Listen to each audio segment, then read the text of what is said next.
Hindaun city विधानसभा से कांग्रेस की उम्मीदवार अनीता जाटव के समर्थन में आज सचिन पायलट ने तिगरिया गांव में सभा को संबोधित किया। उन्होंने किसानों से कहा कांग्रेस उम्मीदवार को जिताना होगा क्योंकि कांग्रेस ही किसानों की हितैषी है। उन्होंने साफ तौर पर कहा सरकार आने पर किसानों की समस्याओं का समाधान होगा। अंशु गुप्ता की रिपोर्ट न्यूज संभाग पर आप देख रहे हैं। इस अवसर पर कांग्रेस के जिला कप्तान सिद्धार्थ मीना, ओम प्रकाश बाबू, पार्षद नरेश गुर्जर व अन्य लोगों ने माला सावा पहनाकर सचिन पायलट सम्मान किया। काफी संख्या में लोग सचिन पायलट जयकारे गूंजते रहे। तस्वीर आप देख रहे हैं। यह रिपोर्ट अंशु गुप्ता ने आपके लिए तैयार की है।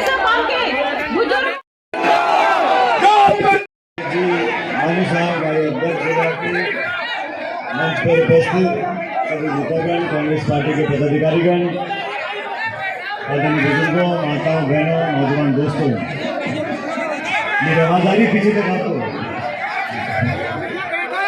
अभी आपने नेताजी को सुना, कांग्रेस पार्टी ने उम्मीदवार बनाया है हिंडौन विधानसभा क्षेत्र से और इस जिले में हमेशा आशीर्वाद दिया है। 25 तारीख को वोट पड़ेंगे और आप सबसे वोट मांगने के लिए, पार्टी के समर्थन के लिए, आशीर्वाद मांगने के लिए आज हम आपके बीच में आए हैं। और मुझे याद है कि यही वो जगह है जहाँ पहले मीटिंग थी। अभी चुनाव में सिर्फ 2 दिन रह गए, 3 दिन, 25 को वोट पड़ेंगे। वोट मांगने आए हैं पार्टी के लिए।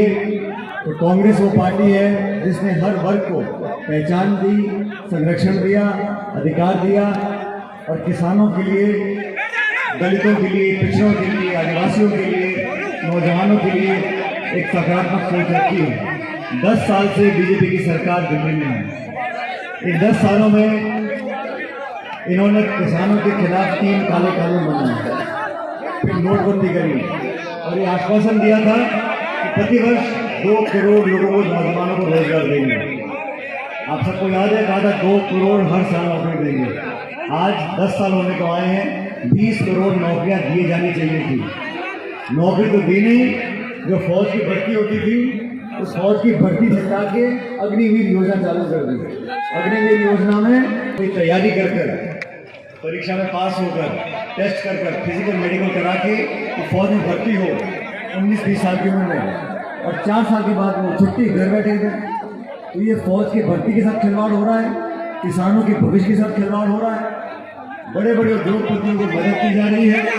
देश के हवाई अड्डे, रेलवे लाइन, धान के खदाने, बिजली घर, सारे पौने दाम में कुछ उद्योगपतियों को दिए जा रहे हैं। और कांग्रेस की पार्टी, हमारी सरकार, कांग्रेस सरकार जब मनमोहन सिंह जी प्रधानमंत्री थे, मैं उस सरकार में मंत्री था, हमने 70,000 करोड़ रुपया छोटे किसानों का कर्जा माफ किया। हम लोगों ने एक कानून बनाया। आपको देखते गांव के अंदर नरेगा के काम चलते हैं। ये नरेगा के काम जो है, रोजगार का अधिकार, ये किसने दिया? ये कांग्रेस सरकार ने दिया। नरेगा में जो काम चलते हैं, कांग्रेस सरकार की देन है। बीजेपी ने सालों में क्या किया? 3 काले कानून बनाए किसानों के खिलाफ, नोटबंदी करी, जीएसटी लगा दिया। महंगाई ये हो गई है, पेट्रोल डीजल देसी घी से महंगा हो गया है। 100 रुपये लीटर, गैस का सिलेंडर 1100-1200 रुपये का। और किसान को जो चीज चाहिए होती है, खाद, बिजली, बीज, पानी, उसकी कीमतें आसमान छू रही हैं। हर तरफ महंगाई बढ़ गई, बेरोजगारी बढ़ गई। लेकिन बीजेपी का एक ही एजेंडा है। आप कुछ भी पूछो तो मंदिर और मस्जिद, हिंदू और मुसलमान, हिंदुस्तान पाकिस्तान, बस। इसके आगे कोई मतलब नहीं। सड़क से, स्कूल से, अस्पताल से, शिक्षा से, चिकित्सा से, रोजगार से, निवेश से, उद्योग से, कोई नहीं। इसलिए साथियों, छत्तीसगढ़ में और मध्य प्रदेश में वोट पड़ गए, वहाँ पे आज कांग्रेस पार्टी का बनने जा रहा है। राजस्थान में 25 तारीख को वोट पड़ेंगे और पार्टी में मैं कभी किसी के खिलाफ बुरा नहीं बोलता हूँ। और अभी जैसे अनीता जी ने कहा, हमारे पुराने नेता जो ऐसे विधायक थे, उनको इस बार पार्टी ने टिकट नहीं दिया।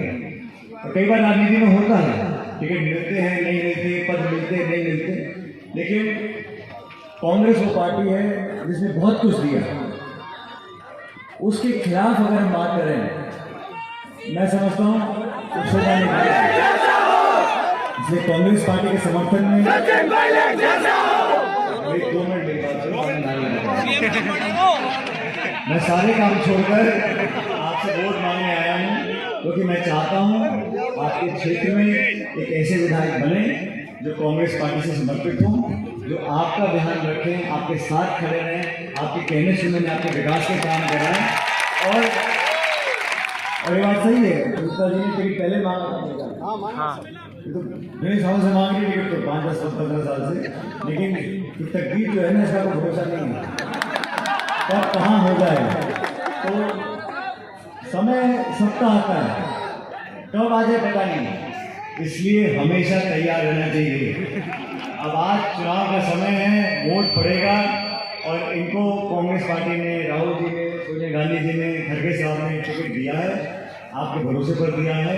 और मुझे भी कहा है कि भाई हिंदुओं में जाके इनकी मदद करनी है। मैंने दिल्ली में कहा मैं महिमान जाऊँगा, मेरे अपने लोग हैं, मैं वो अपना दुख दर्द के साथी हैं। करौली जिले में हमेशा आपने आशीर्वाद दिया है, और यहाँ के हमारे जो 36 गाँव के लोग हैं और हमारे पटेल हैं, एक बार लाठी गाड़ दी तो फिर कोई हिलने वाली नहीं थी।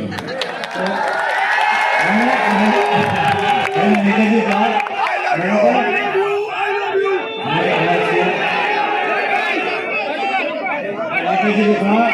मीटिंग बहुत जल्दी मत कराना, मैंने शुरू मीटिंग करा लोगी तो उसका फिर क्या काम हो जाएगा। और मुझे पता नहीं कितने लोग चुनाव लड़ रहे हैं यहाँ पर, लेकिन मुख्य मुकाबला 2 पार्टी के बीच में होता है, बीजेपी और कांग्रेस। या तो सरकार बनती है फूल की या हाथ की, कभी सरकार बनी हाथी की।